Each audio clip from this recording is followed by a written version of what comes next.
ঈদুল আজহার ঈদ মুবারক। ঈদের শুভেচ্ছা সকলের জন্য, শুভকামনা রইল। প্রিয় দর্শক, আমরা একটা কোম্পানিতে সবাই জব করে থাকি। আমাদের একটা পরিবার সাজাই এখানে আমরা একটা কর্মস্থলে সবাই কাজকর্ম করে থাকি একই সাথে, একই পরিবারের আহ সাথে। যেমন আমরা পরিবার কিন্তু ভিন্ন, কিন্তু এখানে তো আমরা সবাই মিলে কাজ করতে থাকি একসাথে। এটা আমরা একটা সুন্দর করে একটা পরিবার সাজায় নিছি, যেহেতু আমরা এখানে অনেক শ্রমিক, অনেক লোকজন এখানে কাজ করে থাকি। তা কারোর সাথে যেন দ্বন্দ্ব, তর্ক, বিতর্ক যেন না হয়, মিলেমিশে সবাই একসাথে আমরা কাজের মন দিয়ে আমরা কাজ করতে থাকি। সবাই ঈদের আজহায় আমরা ছুটি পেয়েছি, আমাদের কোম্পানি 10 দিন বন্ধ দিয়ে দিয়েছে।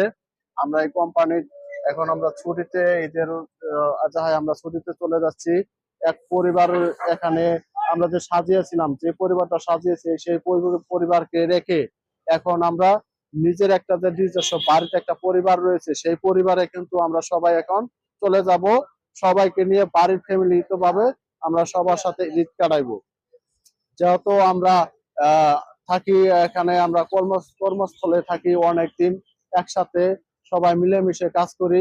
বাড়িতে যে দেখা হয় কম, বাড়ির যে পরিবার আছে তাদের সাথে দেখা হয় কম, সাক্ষাৎ হয় কম, কিন্তু ফোনে কথা হয়। এখন আমরা যে এই পরিবারটা ছুঁয়ে যাচ্ছি, সেই পরিবারের জন্য মায়া লাগবে। আমরা যে আরেকটা পরিবার, আমাদের নিজস্ব যে পরিবার আছে, অরিজিনাল যে পরিবার, সেই পরিবার ওইখানে আমরা অবস্থান করব, ওই পরিবারকে নিয়ে আমরা ঈদ যাপন করবো। আবার এই পুনরায় এই পরিবারকে যে সাক্ষাৎ হবে, দেখা হবে কোন সময়? ঈদের ছুটির পরে, যে আমাদের যে সময় ফ্যাক্টরি চালু হবে, কোম্পানি চালু করার পরে ওই ওই সময় আমার এই যে এখানে যে আমরা একটা পরিবার সাজিয়েছি, সেই পরিবারের সাথে সাক্ষাৎ হবে। তো প্রিয় বন্ধুরা, অবশ্যই ভালো থাকবেন, সুস্থ থাকবেন। সবার জন্য অগ্রিম ঈদ মুবারক শুভেচ্ছা। সবারই ঈদের শুভেচ্ছা জানিয়ে আমার আপনাদের ভালোবাসা নিয়ে এখানে শেষ করছি। আসসালামু আলাইকুম রহমতুল্লাহ।